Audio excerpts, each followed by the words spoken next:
Hi, everyone. Thanks so much for joining us. I'm Maxwell Losgar. I'm the entertainment director at Cosmopolitan Magazine and Marie Claire. Today, I am speaking with the incredible Niki Demar.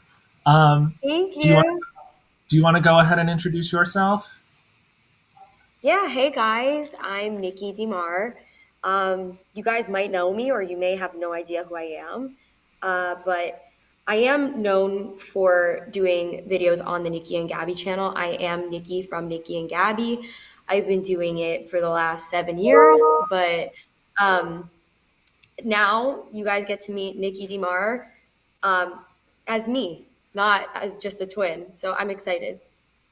I love that. And that's actually the perfect segue into my first question because the first time you and I chatted, you talked about how the content that you're working on currently solo is a lot less formulaic than the stuff that you worked on with your twin sister, and how these days you're a lot less motivated by the numbers and more invested in giving your fans like a truly authentic version of yourself.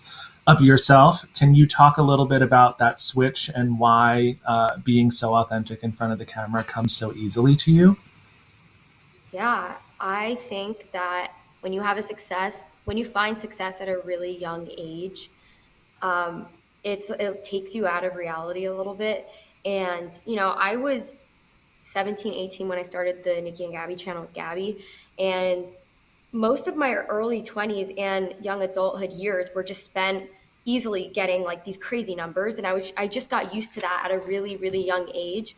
And I think probably my biggest transition was like 23, 24. I was kind of not I wasn't being fueled by that anymore. The numbers weren't meaning anything, but I also didn't know who Nikki was because I spent so many years focusing on the Nikki and Gabby channel. So I was definitely wandering around aimlessly 23, 24. And then it wasn't until quarantine hit that I really treated my channel as a hobby, and it became my hobby. And that's how I started Nikki and Gabby, was because filming videos was my hobby. And during quarantine, I fell back in love with my fans, my channel, myself, my music, my hobbies, my passions. Like I I just don't think living based off numbers is a way to be happy. And if it does make you happy now, it won't make you happy forever. I mean, I think that's really great advice for a lot of young people out there who are just chasing the like and chasing the follow and, just that engagement rate. One thing that you and I also talked about was how you want to make sure that your fans are met with a truly real and raw product that gives them the feeling of having a safe space to exist and work through their feelings. Now that you're doing music, I'm curious, who were some artists growing up that gave you that same sense of authenticity and security? So I love this question because growing up, I actually felt like celebrities and singers were just completely untouchable. And, because when I was younger, it was the early 2000s. We all talk about the early 2000s on TikTok now, but like I was there. And Christina Aguilera, Britney Spears, Play, Pussycat Dolls, all these girl groups and female artists just felt so perfect. And I like to say my favorite wave of singers and artists in the 2010s, early 2000s was like Miley Cyrus and Demi Lovato. I think they were like the first that appealed to the masses and had a huge audience and actually opened up about things they went through, their sexuality, drug addiction, self-harm. Like all of a sudden I'm like, wow. So yeah, Demi Lovato especially was one of the artists that made me realize like you could do something like this. And I think that's also another reason why I really wanted to start a YouTube channel, was because I mean, I would come home from school and watch her interviews to feel like I had somebody. Like I would literally feel like I was friends with her or I knew her and that I wasn't alone. So I experienced that for myself. So I just want to be that for people who watch me, you know? For sure. And I think that that definitely is something that comes across. Like I've watched your videos, the way you speak straight to camera, it doesn't feel like you're speaking to masses. It really truly feels like a one-on-one personalized experience. So I think you're doing a good job in that regard. So So I want to talk a little bit about the music that you're currently working on. There's a lyric from your song "Bite of Me" that stood out to me, which was "Everybody wants my energy, yeah, till there's nothing really left of me." And as we're talking, about you being someone who is so candid with your fans, how do you protect your energy, and what are some things that you do on your own to recharge? I used to give that energy out, and all my early 20s, high school, I just didn't understand like the concept of energy. I think like the universe is made up of energy. People carry around energies with them, places, rooms, houses, everything has energy. And it's crazy how our energy is precious. If we are not giving it to the right people, we become their bad energy. And we give what's left of us, like any good parts we have in us, we give it to those people that'll just suck it out of you. And I learned, especially during quarantine, I keep talking about quarantine, but like it was really therapeutic for me because I almost feel like I had a cleanse from the toxicity in my life. I didn't have to see the people that were sucking my energy. I just had me and my boyfriend in my apartment. And I've learned now that I can say no. I don't have to go somewhere because people will guilt me into not going. And I think setting boundaries has been like my number one phrase. Like at 25, I'm just like, no. And maybe it can be perceived as bitchy. I hate that. That's even a thing. Like the association with the word no and being a bitch. But a lot of people don't like honesty or straightforwardness or being told no. So let them think what they want. Like you got to set your own boundaries. And something they didn't teach in school, which I wish they did. Like let's go back to health class. Why were we learning about all the stuff we were learning about before we learned about self-love, taking care of yourself, your wellness, your being, boundaries, like setting boundaries? You got to protect yourself. So yeah, now I just say no and I'm happy. And I also know that being in your apartment closed off from the world, you don't have to feel bad about that if that's how you reset, So I do that a lot. I stay in my apartment a lot. I mean, you have it written straight across your chest, Stay at Home Club. We love to see it. I'm glad that you mentioned the word boundary so many times because it's actually part of my next question, which is that Bite of Me, the song, as I interpret it, is or does have a lot to do with setting boundaries. And as someone who's so forthcoming and shares all aspects of your life with your fans, how do you discern who and who not to share things with privately? Privately? Well, yeah, because you had mentioned when we spoke that you said you will share more with your YouTube audience than you will with Oh yeah. with people who you're actually close to in real life. Yeah, my YouTube audience is like my ride or dies. Like in my real life, I'm 100% an introvert, unless it's my circle, which is like maybe 6 people.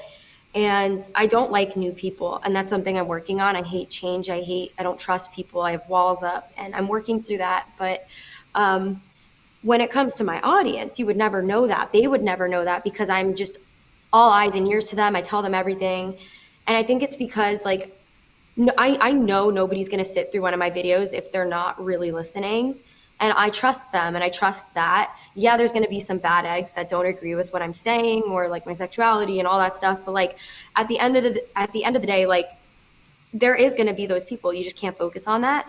But yeah, and you also asked how I protect my energy. Like I've started listening to my gut. Your gut knows, like it really does. If you just use less of your head and lead more with your heart and that feeling you get in your stomach, a lot more things will get clear. My gut knows when to trust somebody and when not to trust somebody. Even if the person hasn't done anything yet to like show my mistrust or show me that I can't trust them, my gut knows already. And it's kind of weird. And I hate that because I'm like, why? I just want to be friends with this person. But it's just like, you just get a vibe. We are all energy. So that's why I love that my song, the chorus has energy in it because it's like so important because that's what we are. No, for sure. And I also, in watching your content, I pick up on the fact that I think you're a little bit of an empath. Not to get woo-woo on our audience here, but I'm a Taurus, you're a Taurus. I think that all earth signs have a little bit of that, like, I don't know. I think we all have a Oh, little bit of that. 100%. I have dreams that come true. Like not like my like future plans career wise. No, I mean like my dreams, like when I sleep at night, sometimes Yeah. come true. And I'm a Cancer moon. And I was recently told by an astrologist that my Cancer moon is why I've manifested this career. I made a career based off nurturing others because I want them to feel taken care of. And that was really interesting to hear because I do feel like that is my purpose. So, Well, cancers, as we all know, are also very, very, very up in their feelings. So it all yes. makes sense to me. Everything you seem like a very self-aware person, so it all makes sense to me. Yeah. The last time you spoke, you mentioned that quarantine made you realize how short life is, and that it pulled the curtain back on your mortality. And you said, and I quote, I wrote it down: "I lived in quarantine before quarantine because of my depression." And that quote, "You're so done letting fear get in the way." Um, Yeah. so let's talk a little bit about this awakening. So I knew something had to change, like my mindset and the way I was living. Like I had this career, the finances, the opportunities, the dreams, like I had it and I've had it. And I was just so disconnected and depressed for a long time. And, quarantine hit. And then I just was like, oh my God, like I can't see my parents. I can't see my twin sister. I can't go to LA. I don't know when the next time I can go to LA is. I can't tour. I can't see my fans. I can't even go to the mall. Like I just feel like all of a sudden everything was just gone and none of us knew what was going to come out of it. We still don't know. And we're living in such like a new reality. And I think it's pushed me because like you don't know what's going to happen and we're not promised anything. And it made me realize like I had regrets and I was like, oh my God, I don't want to be old, like 90 years old, like last day on earth, like having regrets. I don't want to have regrets. So I just don't live that way anymore. Anytime my mind goes into fear or the what ifs, I'm like, if that's how it's supposed to go, that's how it's supposed to go. And I just like shut it off because, there were so many times I like didn't go out with friends or didn't go travel or go on like a trip I was invited on because I had so many what ifs about the airplane and anxiety attacks and OCD. And like, I lived in my apartment and didn't see people before that was a thing. And I was just like, why did I do that? Like 2019, before quarantine, was still me living isolated in my apartment. So when I think of 2019 and 2020, I think of isolation, not just quarantine. Quarantine just made me realize, like, oh my God, like you can't live this way anymore. Like whenever the world goes back to normal, you are not living the way you used to. Yeah, absolutely. I mean, I think also you have you have the right idea also in staying in Pennsylvania, which I know you're very close to New York City, but like you're in a city where you are able to surround yourself with people who are a lot more authentic. Not to shit on New York or LA. I'm in New York myself, but I know that a lot of content creators move to those cities and are sort of energy dementors, as I like to call them, who really are looking for ways in which you can benefit them. So I'm Yeah. happy to hear you're protecting your energy and doing the right things. You in terms of the music, we were talking about how you're not currently signed, but how you love being an independent artist right now and being an unsigned artist, because you're given a lot of freedom in terms of having control over the creative content. What's your favorite part, would you say, of the creative process once a song is recorded and it's time to shoot single art or a music video? My favorite part is creating the visuals, like the fantasy each single carries. Like I think I see each single as an era, and I know my fans do as well. We all say it's a start of an era. I know they're all watching this, so it's like funny because I feel like I'm talking to all of them. Even though I'm talking to you, I feel like I'm like talking to them right now.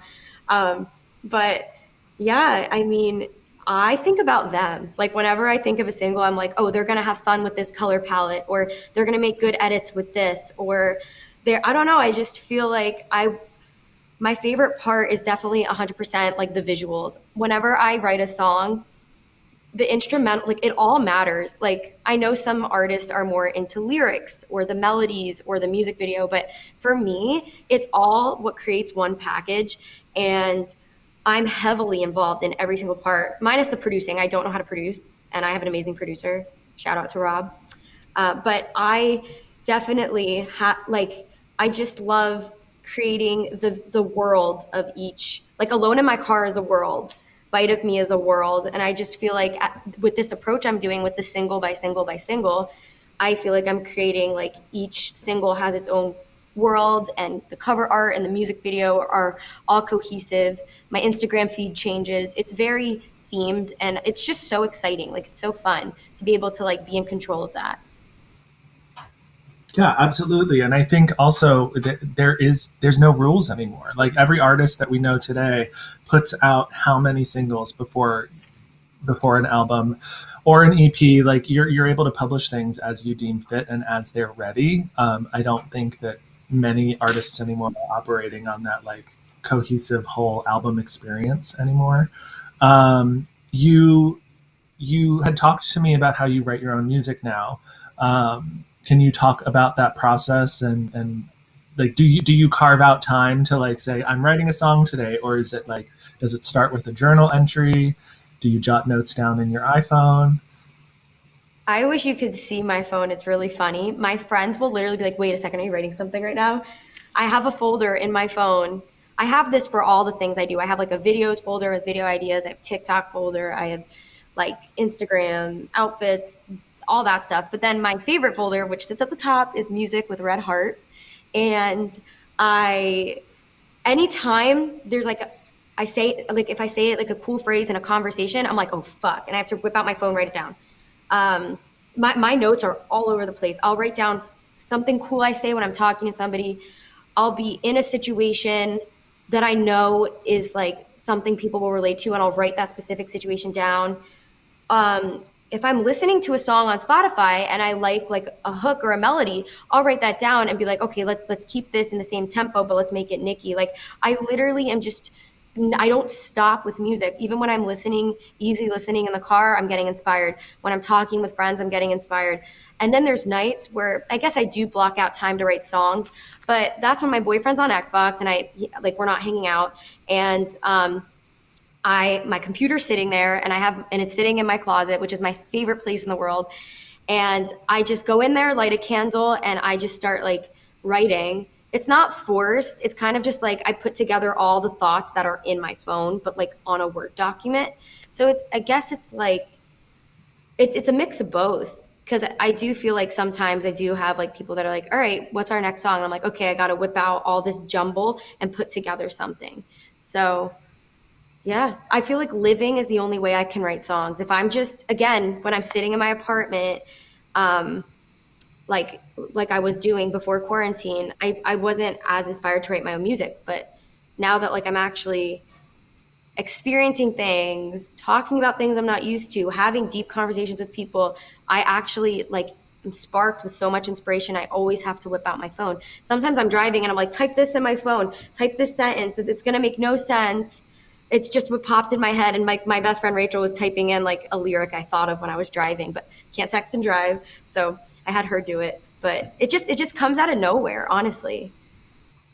Do you ever find yourself, it sounds like it's constantly coming to you and the creativity is ever flowing, but do you ever hit writer's block moments Oh my God, where yeah, like it's so frustrating. Yeah. Um, that happens for sure. But the only way, like, I tell myself that, like, not to freak out is because it always comes. Inspiration always comes. It's just a matter of time, and you can't rush a good idea. Like, you just have to almost like just go on a weekend, go do something, go drive around, but don't force it. Don't drive around to look for an idea. Just go do something. Whenever you don't have an idea, like live. And what, like, it could be a conversation you're having with somebody that could literally spark an entire song, which I have some songs like in my back pocket that I'm working on right now. And one of them came from a conversation, a really important one with my grandma. So yeah, can you say anything about the stuff that you have in your back pocket that we can look forward to? it's just so honest. Like, I understand, like, honesty is like so vague to like describe my songs, but That's the only thing I can really think of because they're all so cohesive without even trying, which tells me I think I know who I am as an artist because like they all really make sense together as a body of work. Um, and I just feel like my audience is really getting to know me now. Like they thought they knew me from videos, but you have not seen the lyrics that are about to come out. So yeah, I'm excited. Cute. And then, oh, sorry, there was a quick lag. I have I'm like not sure if I should go into live audience questions or not. I could like keep talking to you, but I don't want to go. We have a few. I'm just Oh, gonna I'm gonna ask one because it actually like segues into what we're talking about, which is it comes from Yasmin. How did you find your own music sound? my own music and sound. Yes. Um, okay, that's like really interesting because I just found it this year. I think it just takes time. You can't, like I said, you can't force it. I wanted so badly, like in 2018 when I was living in LA, like trying to do this back in the day. I like was like, I need to release a single, but I didn't know what I wanted to write about and I didn't know what I wanted to sound like. And like that was like red flag number one. I feel like I know what I want. Like, and you just, it's over time. You just listen to things or you are inspired by another artist or you go through something or it could even just be not even going through something. It could just be you notice a pattern in songs you're drawn to. And you're like, well, maybe if these types of songs are all on my playlist, maybe this is the kind of music I should be making because that was kind of what was happening with Nikki and Gabby. I mean, the songs we released together were so fun, like Argue and Hair Tie, but looking back, like those would never be on my playlist. So you just have to make sure you're being authentic to yourself. And I think yourself knows yourself best, and yourself will find your sound. And my sound is, I think, just me.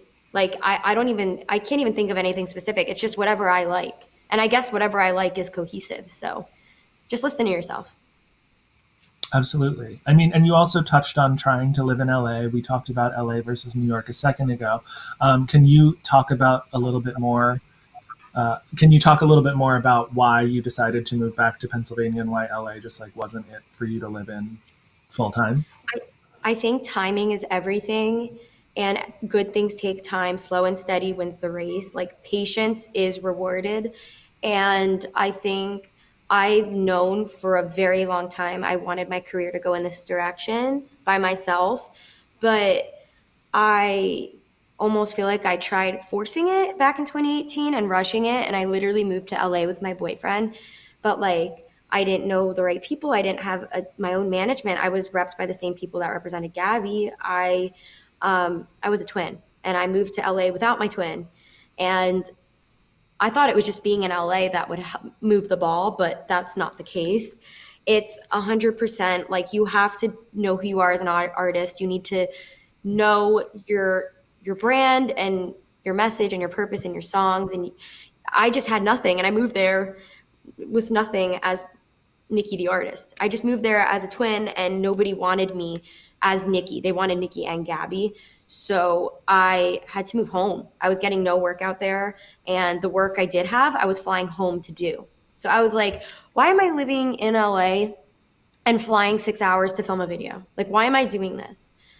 So I had an honest conversation with my boyfriend, and I mean, that was the hardest thing I had to do was move home because I felt like I was like giving up. I felt like I was a failure, but deep down, I knew I wasn't giving up and that I wasn't a failure, which is why I still continued to do what I was doing. I definitely went through a depression when I moved home, but I think like I knew in my gut what I was doing. I think I knew I skipped a step. I needed my own apartment. I needed to live alone first before living with my partner. We're still together and now he's living with me again, but I got my like year living alone, which I needed. I got that, and I also skipped the part where I write my music and I learn who I am as an artist. And now I know 100% who I am. So I feel like when the time's right, I could confidently exist out there again, maybe one day in the future. But I do think I'm doing something right by being in Pennsylvania right now because I'm so inspired. The music keeps coming. I'm grounded. I love my apartment. I love my little life with my boyfriend. I I'm in a really thrivey environment, and I'm just, why change what's not broken? But I do think that timing is everything, and I just kind of rushed. I kind of rushed into my dream, and that's not how dreams work. There's steps that you have to take to get there, you know? Absolutely.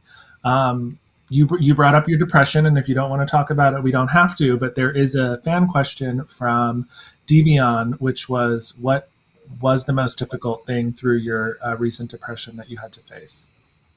So my recent depression was my second to worst one. My first, like what ranks at number one was when I had my like eating disorder in 2017, 2018. That was really bad. But falling at number two, I have bipolar 2, by the way, so this might be confusing to you, like speaking to you, because the difference between the bipolars is one is more manic, the other has more major depressive episodes. I have more depressive episodes. Um, so I categorize each episode in my head. So like I can literally rank my worst depressive episodes, and some last literally just a week and some last for like 6 months to a year or even more. It's really scary because you don't know when they'll end. But lately, anyways, I get sidetracked. Sorry. Um, but yeah, what ranks pretty high was my recent one. And the worst part about that one, that was like winter 2019 when I released Sad Holiday. The worst part about that depression was I felt like I was existing with absolutely no purpose. And I was so out of alignment with myself. I just literally did not want to wake up. Like that sounds so bad, but I was like mad at myself for being like not tired. And um, I think like the waking up in the morning, gosh, like that was so bad. Like I would literally wake up when it was dark outside, and it was just everything was messed up. And I think what's so important about living your life is getting up in the morning. And I know we all hate getting up for school, but that is like the best structure any child could have going through depression, because no matter what, like you got to go to school. And I think because I was an adult during this depression, like my own boss, worked from home, I literally could turn into a rotting potato and like still make money from my videos online, which too much of a good thing isn't a good thing because I had no discipline. So that was really bad. That was a hard one to get out of. And I got out of that one in March. March, yeah. So that was my longest one. I think that's why it ranks pretty high. It was like July of 2019 to March 2020. Yeah, so that was really bad. Well, I'm glad you were able to get out of it. Um, sort of goes into another fan question by Sam, which is, what emotion is best for you when writing songs? Ooh, I hate that this is the answer, but when I've been pushed to a point is when it's a really good spot for me to write a song. Like I'm angry, I'm sad, I'm crying, I'm writing somebody off. You will get really good lyrics out of me. That's where Bite of Me came from. And that's where Alone in My Car came from during quarantine. I just, you have to, when I'm pushed to a point, I have no other choice but to write it, or else I will literally go crazy. But that's when the best lyrics come out of me. I do want to try to write a happy song. I'm really challenging myself as a singer songwriter. Like I need a happy song in my archives, you know? Yeah, it'll come. You'll get a happy song one day. I'm ready I'm for hoping it. I need that happy song. Kristen Verre asked, what lyric slash part of Bite of Me means the most to you? What was her question? So, what lyric or part of Bite of Me means the most to you? I like the weight of codependency pulls me down and farther from who I could be, because I spent my whole life codependent on somebody. And I lived like I was the sidekick to the main character. And it wasn't their fault. I just put myself in that spot because I was naturally more introverted.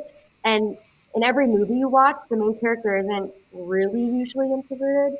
Um, Main characters have main character energy, and I just never thought I had that. And I never thought I had that factor about myself. So my twin sister did. My older sister did.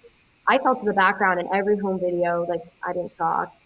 And I think there's a lot of reasons for that. I think like I got scared of my sisters. Like the way they put themselves out there, I like didn't know how they did that. I was always like shaming myself and embarrassed and stuff.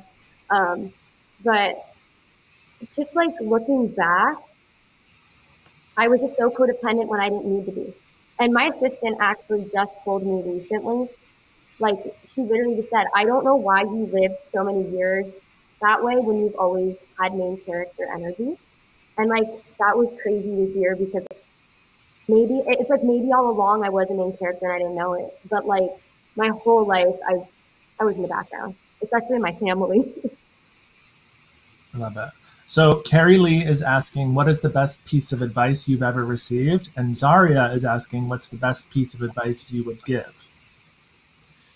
I think my best advice that I've ever received,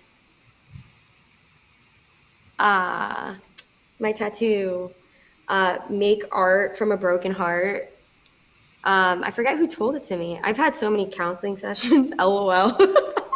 But somebody told me, and I wish I knew to credit them, but they were like, a broken heart isn't a bad thing. Whether you have a broken heart from like your dreams being crushed or like a relationship or trauma, like you can make that into art and you can connect to other people and it'll make you feel better. And if anything, pull you out of it. And that's what I did with Sad Holiday. That's kind of what helped me out of that bad depression. Like it literally, like I was down here and I got here from it. And then I continually went up after that song. So, a broken heart can be from anything. It doesn't have to be from just a relationship. But my tattoo has the word heart written out and it crossed out HE and art is standing on its own because, you know, like I choose art over anything and there is art in your heart, especially a broken heart. So I just, yeah. And is that the same advice that you would give to someone? Just pass that, keep passing that advice along. Yeah. I think like you're being tested when you're going through something, like the universe is testing you. Like don't question the universe. I know we want to. That's our natural reaction. I mean, I do it. I question the universe all the time, but it's on your side and especially if you listen to it. And I mean, I had the worst broken heart like 4 years ago and now I'm like with somebody that I just love so much. Like only good things come out of shitty situations and it's uncomfortable but it's temporary. I feel like this is turning into a therapy session. Oh my god, I'm such a therapist. Sorry, I'm going all therapist mode. I have I to stop mean, myself. Go on and on and that's a on. part of the realness. That's a part of the realness and keeping it real. So Julia Greenwood asked, can we expect an album in the future? And or are you still experimenting with music for a bit before doing so? And then she added, "Love you." Oh, love you too. um I wouldn't, I mean, I guess I'm experimenting because, you know, I do want to put out a happy song. I do want to do a really like dramatic ballad. I do want to keep doing the upbeat, deep pop songs I've been doing. I definitely am, I guess, yeah, that's right to say experimenting, but I definitely know like my message and my sound, but I 100% want to have an album. I just, you know, there's a lot of technical things that go into an album, like a lot of time, money, energy. And before I do that, I want to make sure everything's perfect. And I'm such a perfectionist. And I hate giving false hope to people, but it is coming. Like I'm gonna 100% have an album. I just don't know when yet. Cute. Courtney asked, "What is a song that serves as an inspiration to you, or is there a song that you wish you wrote?" Is there a song that I could what? Is there a song that serves as an inspiration to you, or is there a song that you wish you had written? Oh, I honestly can't pick. There's so many good songs. Just go. I mean, there, People have to go to. They have to go to my Spotify. I mean, anything Sasha Sloan has written speaks to me on a whole different level. Yeah, I guess that artist, just the lyrics. I think like we see things through the same like paradigm. It's really weird. Um, I don't wish I had written any of them though, because I like what I'm writing. Does that sound bad? I don't know. no, no. I think that that means that you're like really secure and confident in what you're doing right now, as you should be. Um, so Kia asked, if you could go open a show for any artist, who would it be? Taylor Swift. I'm such a Swiftie. It's just, she's just so iconic. And the fact that she's still who she is and still going. And I heard one of her first songs when I was 12 at a seventh grade school dance. Crazy to me. Like, absolutely crazy. She's so talented. I love her. Yeah. And I loved her documentary. Her documentary made me fall even more in love with her than I already was. So Maya asked, how did you get over the fear of performing and meeting fans and all that? Wait, did you say Maya said that? MYA, yes, Maya. Oh, hi, Maya. I know who Maya is. Hi. She's a Swiftie too. Or if I think that's the same Maya. I mean, if it's a different Maya, I'm so sorry, but hi. Um, oh my God, I have like my mind is everywhere. What was the question? How did you get over the fear of performing and meeting fans and all of that? I don't think I'm over it yet, but I think what I'm singing about is going to help that when that time comes. Like when I'm gonna like sing in front of everybody. I think it's good kind of nerves. I think adrenaline makes you perform your best personally. Um, but yeah, I'm definitely still going through it. Like I was definitely very nervous for this, but obviously it's more in my comfort zone because I'm so used to talking to a camera. But yeah, I think just because like I'm singing about my flaws, what I'm going through, what I've gone through, people are going to go to my shows with an understanding of who I am and not expect me to be someone I'm not. I used to get so much anxiety going on stage with Gabby because I feel like they expected me to be Niki and Gabby. And I'm like, oh, Niki from Niki and Gabby is so outgoing. Like, so yeah, it's like I'm outgoing on camera, but in person, it's just like, got to get rid of the nerves. I'll just take a shot or two or something. Love that. So we have time for three more questions. This next one is sort of a twofer. Ali asked, do you have plans to go on tour after the pandemic? And Yasmin asked, are you planning to do a solo tour? So just giving them both a shout out, but basically the same Yeah. question. I mean, I've never gone to Europe, which is crazy. I'm planning on going to Europe. Like the second this pandemic's over, whether that's music that takes me there. Let's be honest, music is going to take me there. Like I'm going to travel the world and do music. So yeah, to answer your question, whenever this nightmare is over with, yes, I'm going to be touring. It's just everything is so like up in the air. I will do the best I can though until then with these virtual things because I'm craving that connection with you guys and we are definitely going to solo tour when I can. Cute. Emily wants to know, how did you come up with the concept for Bite of Me, the music video? Emily, there's so many Emilys and Mayas, but I mean, I know if this is the Emily I'm thinking of, her username's Nikki's Duncan. Um, I came up with the concept because when I was going through what I was going through, I was envisioning myself literally like a cord was attached to me and attached to this person, and then a cord on this end. Cords everywhere with me attached to people, whether that's, and like these people were relying on me for either like things I gave them, the lifestyle I gave them, the career I gave them, the friendship, or just the I met so many people's needs to the point where, and like I don't want to be victimizing myself because like I'm not all that in a bag of chips, but when you're a people pleaser, you don't say no. You give everything to these people, and I don't think sometimes they even realize they're sucking everything from you. So I basically envisioned strings attached to me, which at the end of the video, I literally told my director, I was like, I need to be attached to people, but with cords, because that is the visual I see for being a people pleaser. And I think a lot of people pleasers can relate to that, or even victims to narcissism. Like you just feel like you're in their game, you're stuck, like you can't move. If you move, one person's affected, one person's life is completely like going to be ruined because you're not being that people pleaser anymore. And that's a lot. That's a big burden to carry. And that's why I wanted this music video to be a little more on the heavier side. So that whole vision is what started the music video and then the music video is basically I'm in a government testing facility and I'm this specimen and these grown men are feeding off of my energy and I'm letting them do it. And that's how I came up with the idea. Awesome. Any final thoughts as we close this out because we're I guess like that was really deep, guys. Like take a deep breath. Like I go too deep sometimes. Well, I can be just as fun as much as I'm deep. Like I don't want people to just think I'm this like deep bitch that's always sad. Like I'm both. we love the duality. We love to see it. I have to say, it's been really great chatting with you today.